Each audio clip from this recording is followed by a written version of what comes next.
In today's video, I show you my ultimate DIY travel tripod and show how I use it to get shots just like these.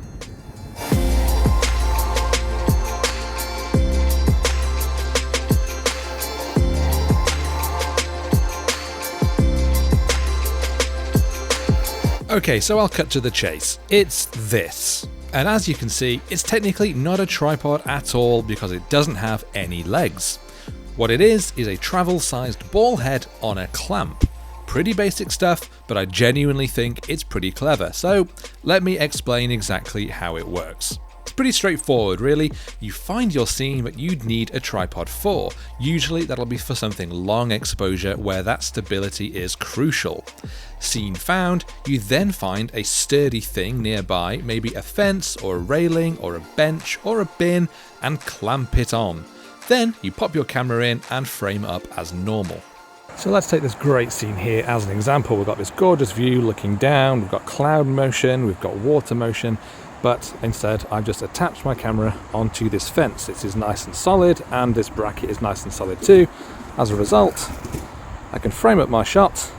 I've got my filters on the front, tap to focus, and I can very comfortably do a 1.5 minute long bulb exposure, getting some amazing cloud motion, knowing that my shot is going to be pin sharp. Lovely stuff.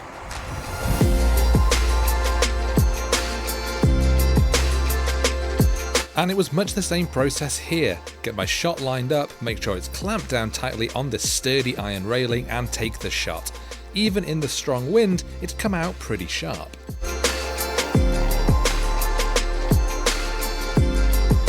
Tripod, succeed pod.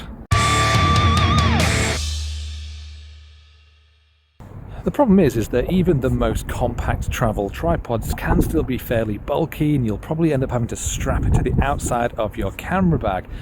That means that if you're going on shots where you might not even need a tripod, you can end up lugging it miles and miles out into the countryside and you don't even use it once. This thing, however, is tiny, it weighs very, very little, and so you can just chuck it in any backpack on the off chance that you do want a tripod. Okay, so I know what you're thinking, and yes, you're totally right. You are limited to taking photos only where you can actually find somewhere to clamp this thing on.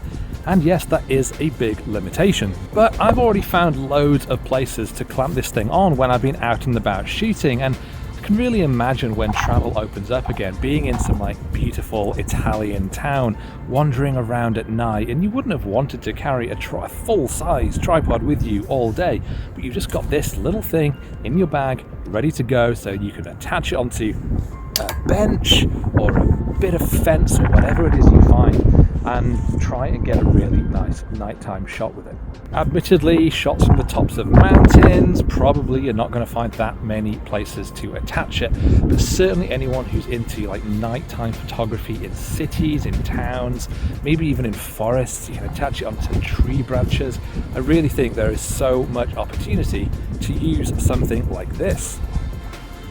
So here's where it doesn't work. Could get a lovely scene over here, but this way it's just rocks, wall, nothing that I could clamp it to.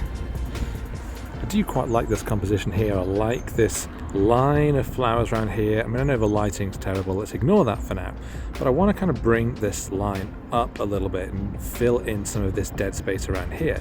Now on a tripod you just lower it down, but the great thing is because I've got it on this sort of rod, I can just unclamp it here, put it on down here, and get the exact shot that I want. It's clamped further down now. You can't really see the screen, but there you go. Look, better composition this way. I like this moody black and white long exposure shot, but I took it by clamping the camera onto a bin that I found. I also tried it on this information sign. And this similar shot here was just on a fence, but with the camera swiveled around. If you look hard enough, there's probably something you can find, you just need to get a bit creative. Creative like this, where I've attached my Canon onto a Canon.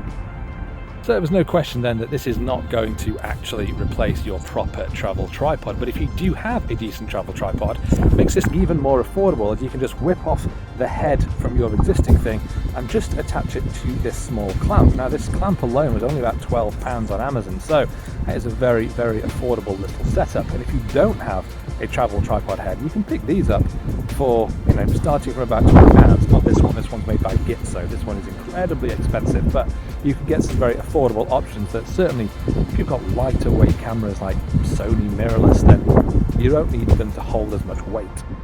And of course, it's not limited to long exposure photos. You can also use it for some stabilizing for better video, or for those classic photography YouTuber shots of you walking past your own camera pretending to go somewhere. But that brings me to an end today. What do you think of my genius travel tripod? Do you love it? Do you hate it? Let me know in the comments below.